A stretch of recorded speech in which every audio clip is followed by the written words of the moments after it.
Hello, good morning to everyone. Welcome back to online class. As you know, I am handling the subject called wireless cellular and LTE 4G broadband. This is a very good wireless communication subject. Here in this subject, these are the how this subject is organized. It has got 5 modules. The first module, in that overview of LTE features and wireless fundamentals we have to study. Module 2 regarding multi-carrier modulation. Module 3 channel structure of LTE, downlink channel processing. Module 4 uplink channel processing and physical layer. Module 5 resource and mobility management. And these are the 5 course outcome after study of all these subject. These 5 outcomes we can expect. Now coming to module 1, in this module we have to start with fundamentals of LTE, evolution from 1G to 4G. As you know, in the wireless communication, in the mobile communication, it starts from 1G first generation. In that we have to study AMP system, advanced mobile phone service system, and it is upgraded to 2G. In the 2G we have to study GSM, global system for mobile communication. Then it upgrade to 3G, and little bit more speed is also increases.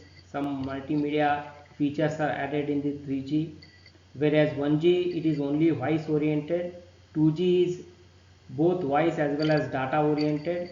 Then 3G little bit advanced version, that is multimedia, you can upload audio, video clips, all those things.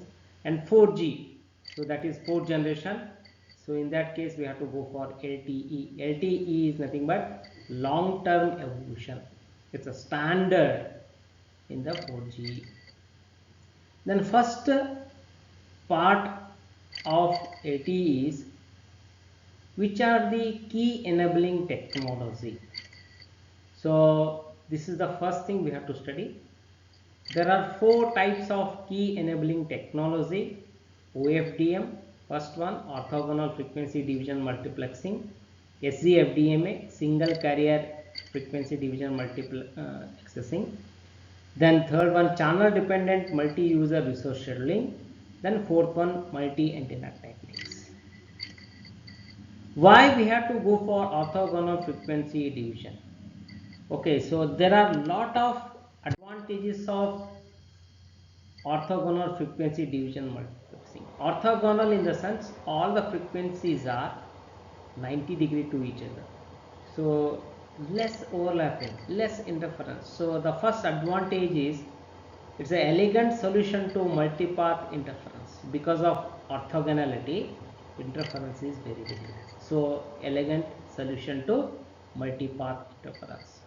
Then second one is reduced computational complexity because of fast Fourier transform at both encoding as well as decoding side, FFT, IFFT. So computation complexity is reduced. Then graceful degradation of performance under excess delay. This is a very important advantage. Then exploitation of frequency diversity. The next very important advantage is it enables efficient multi-access keying because of so many things. Robust against narrowband interference. Suitable for coherent demodulation. Facilitates use of MIMO. Then efficient support of broadcast services. Okay, so these are the some 9 to 10 advantages of OFDM. This is the first question. Explain or list the advantage of OFDM. So you have to write all this and little bit explanation. So we'll get 8 to 10 marks. Then this is the first enabling technology. The second one is SCFDMA. So single carrier, that is mainly for uplink transmission. So one more thing very important, there are 2 things we have to study: downlink and uplink. Downlink in the sense if there is a signal coming from base station to mobile station, that is tower to device, then we call it as a downlink. So it is coming from top to bottom, downlink or download. Then uplink, if the signal is moving from device to tower, or if the signal is moving from mobile station to base station, then we call it as a uplink, upload. So always downlink speed is more than uplink speed. So you have to look at this particular concept. Then the fourth one, enabling technology, is multi-antenna technique. So again, in multiple antennas are used at transmitter and receiver. This is also called MIMO, multiple input, multiple output, where we can study the transmit diversity at the different time interval it is reaches at the receiver, how best I can recover, that is transmit diversity. Beam forming, is also used. Then spatial multiplexing. At last we have to go for multi-user MIMO. Okay, so these are the some enabling technology used in the LTE. Four important: OFDM, SDFDMA, then channel dependent multi-user, then last one multiple antenna techniques. So it is almost fixed question. After this one, we have to study the architecture, evolved packet core architecture, EPC. We call it as a LTE network architecture, evolved packet core architecture. So here, looking at the diagram, we have four important components we have to study with this architecture. The first one is serving gateway, SDW, at the middle one. Then we have PDN gateway. So this is the, I just mark it. Okay, so this is the SC serving gateway. This is PDN gateway. Then we have MME, third important. MME is mobility management entity. Then PCRF. PCRF is policy and charging rules function. So the first one, first important, serving gateway. In this serving gateway, so it acts as a demarcation point between RAN and core network. RAN is nothing but radio access network and core network. See how this will communicate this. It is communicating this LTE also through this one. It is communicating UMTS, that is 3G. It is also communicating the 2G, and this is recent 4G. So 2G, 3G, 4G all together through this SGCN gateway. So this is the first important component. Then second important component is packet data network gateway. This is truly for the data network.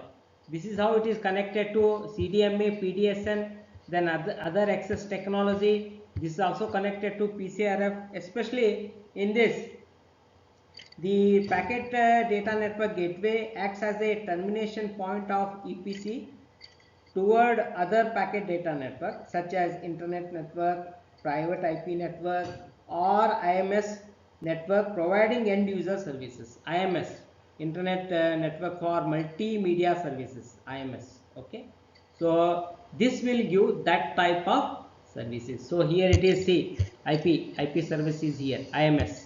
So internet services through multimedia.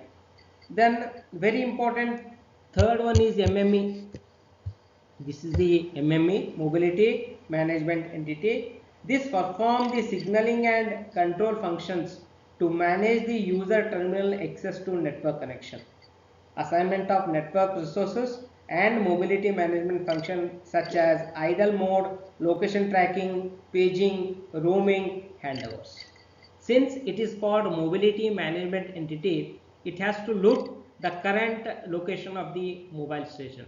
Whenever the user is moving from one base station to another station, how it can provide the service very effectively without knowing to the user. It has to provide service to the user. So everything is done by this particular mobility management entity. Very, very important. Okay, so that is MME. So that's why suppose if you are moving from one place to another place, say you are moving from Vijapur to Hubli, so without disconnecting your call, then it has to give services by connecting different base stations from Vijapur to Hubli. So this is how the MME will work. Then fourth important is policy and charging rules function. The policy and charging rule function is a concatenation of policy decision function and a charging rules function. So this interface with PDN gateway and support service data flow detection, policy enforcement and flow based charging. This is especially for billing information. It cannot exchange billing information between two users. Otherwise, nobody can come to your network. So this is done by this particular PCRF. So for this, today we have to study basic LTE. Then what do you mean by LTE? LTE is the standard used in the fourth generation, right? Then there are so many enabling technology for LTE. Four important enabling technology: OFDM, SGFDMA, then channel dependent multi-user techniques, then multiple antenna technique. And we have studied the EPC core network, that is LTE network, and there are four important components serving gateway, PDN gateway, MME and PCRF. Thank you.